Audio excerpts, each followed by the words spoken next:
Critical minerals की दौड़ में पाकिस्तान कहां खड़ा है? प्रैक्टिकली तो शायद इब्तदाई स्टेज पर है, मगर पोटेंशियल के लिहाज से $50 ट्रिलियन के रिजर्व हैं। इंटरनेशनल एनर्जी एजेंसी ने क्लीन एनर्जी फ्यूचर सिनेरियो में जिन क्रिटिकल मिनरल्स की लिस्ट दी है, इसमें कॉपर, लिथियम और रेयर अर्थ एलिमेंट्स शामिल हैं, जो क्लीन एनर्जी ट्रांसफॉर्मेशन और दीगर मॉडर्न टेक्नोलॉजीज के लिए क्रिटिकल है। रेकोडिक और सेंदिक में तांबे और गोल्ड के reserves one of the largest in the world Pakistan में मौजूद हैं।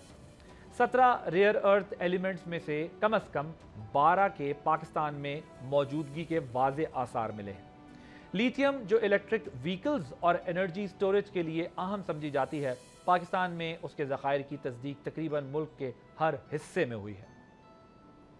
शिगर वैली और स्कर्दू से शुरू होकर फिर नीलम वैली, चित्राल, वजीरिस्तान, चोलिस्तान, थर और फिर सबसे ज्यादा मशकेल में और चागी में लिथियम के ज़खायर मौजूद हैं।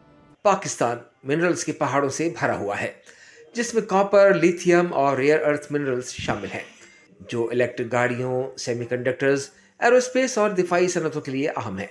लेकिन मुनासिब फाइनेंसिंग, इंफ्रास्ट्रक्चर, माहौलियाती और जियोपॉलिटिकल चैलेंजेस की वजह से इन वसाइल के भरपूर इस्तेमाल में मुश्किलात हैं।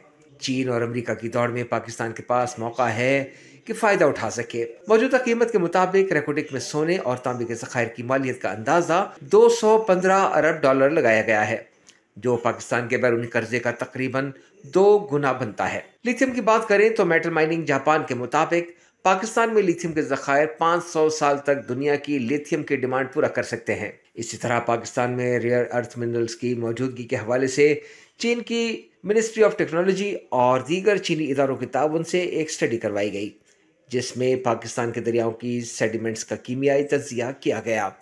इस स्टडी के रिजल्ट्स पाकिस्तान में बड़े पैमाने पर रेयर अर्थ मिनरल्स की मौजूदगी को कंफर्म करते हैं, जिनके एक्सप्लोरेशन और माइनिंग के लिए मजीद सरमायाकारी की ज़रूरत है। पाकिस्तान में मिनरल्स इंडस्ट्री के फ़रोग के लिए सन 2023 में मिनरल समिट का इनेकाद किया गया। अप्रैल 2025 में एक और मिनरल समिट होने जा रही है। ज़रूरत इस बात की है कि मिनरल्स इंडस्ट्री के फ़रोग के लिए टाइम लाइन के साथ जामे मनसूबाबंदी की जाए। ये समझना भी ज़रूरी है कि मिनरल्स के फ़रोग के लिए पाकिस्तान को सिक्योरिटी, माहौलियाती और जियोपॉलिटिकल चैलेंजेस पर काबू पाना होगा।